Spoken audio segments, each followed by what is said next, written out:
মাত্র 1 চামচ প্যারাসিটামল কেড়ে নিল আমার ছোট্ট মেয়ের জীবন। আমি মা হয়ে আমার দুধের সন্তানকে মেরে ফেললাম। আমার মতন এমন ভুল কোনো মা দয়া করে করবেন না। রাত তখন 2টা। হঠাৎ মেয়ের খুব জ্বর। আমার মেয়ের বয়স 11 মাস। মেয়ের বাবা চাকরির জন্য শহরে থাকেন, আমি থাকি গ্রামে। শ্বশুরবাড়িতে শ্বশুর শাশুড়ির কথাই শেষ কথা। এত রাতে আমার মেয়েটা কাঁদছিল, জ্বরের ঘরে ছটফট করতেছিল। মেয়ের কান্নায় শাশুড়ি বিরক্ত হয়ে এসে বলে, বাচ্চা রাতে কাঁদলে বাড়ির অন্য মানুষ কিভাবে ঘুমাবে? বাচ্চাকে কিছু খেতে দাও না?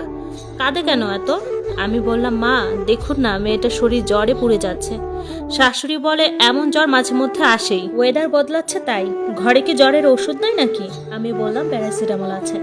শাশুড়ি বলল, ওইটাই 1 চামচ খাওয়াও, সকালেই মেয়ে সুস্থ হয়ে যাবে। আমি আমতামতা করে বললাম, মা এটা অনেকদিন আগের ওষুধ, আর কতটুকু খাওয়াবো তাও তো জানি না। শাশুড়ি বলল, এটা জানার কি আছে, 1 চামচ খাওয়াও। আমি বললাম, থাক মা, কালকে ডক্টর দেখিয়ে খাওয়াবো। শাশুড়ি রেগে গিয়ে বলল, নাটক করো? রাত হলেই এ বাচ্চার চিৎকারে কেউ ঘুমাতে পারে না। মরলে তুমি একা রাত জেগে মরো, সবাইকে বিরক্ত কেন করো? আমি চুপ হয়ে গেলাম। হাজার হোক আমি তো মা, মেয়ের কষ্টই বা কিভাবে দেখব? মেয়ে বারবার চিৎকার করতেছিল। গ্রামে কোনো হসপিটালও নাই যে নিয়ে যাব। শাশুড়ি ওষুধ নিয়ে আসলো। আমার মেয়ে এমনিতেই ওষুধ খেতে চায় না। শাশুড়ি 1 চামচ নিয়ে বলল, মেয়েকে খাওয়াই দাও। মেয়েটা খুব ছটফট করতেছিল আর খুব কাঁদতেছিল। শাশুড়ি জোর করে তার মাথাটা ধরে হা করায়, আর আমি ওষুধটা ঢেলে দেই। তারপর আমার মেয়েটা আরও ছটফট শুরু করে। কি তীব্র ছিল তার বাঁচার জন্য বৃথা চেষ্টা করা।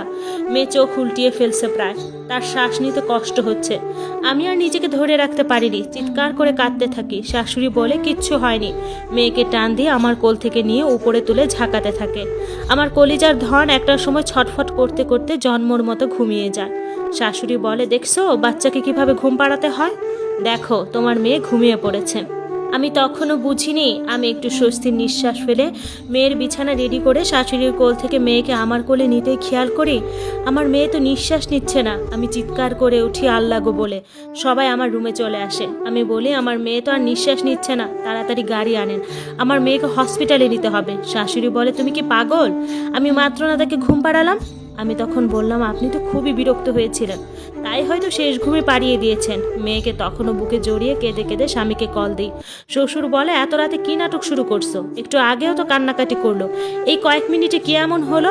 আমি বললাম, দেখুন আব্বা, আমার মেয়েটা শ্বাস নিচ্ছে না, দয়া করে গাড়ি আনেন, আমি মরে যাব আমার মেয়ের কিছু হলে। শ্বশুর ধমক দিয়ে বলে, এটা ভদ্রলোকের বাড়ি, বাড়ির বইয়ের কথায় ঘর চলে না, গলা নামিয়ে কথা বলো।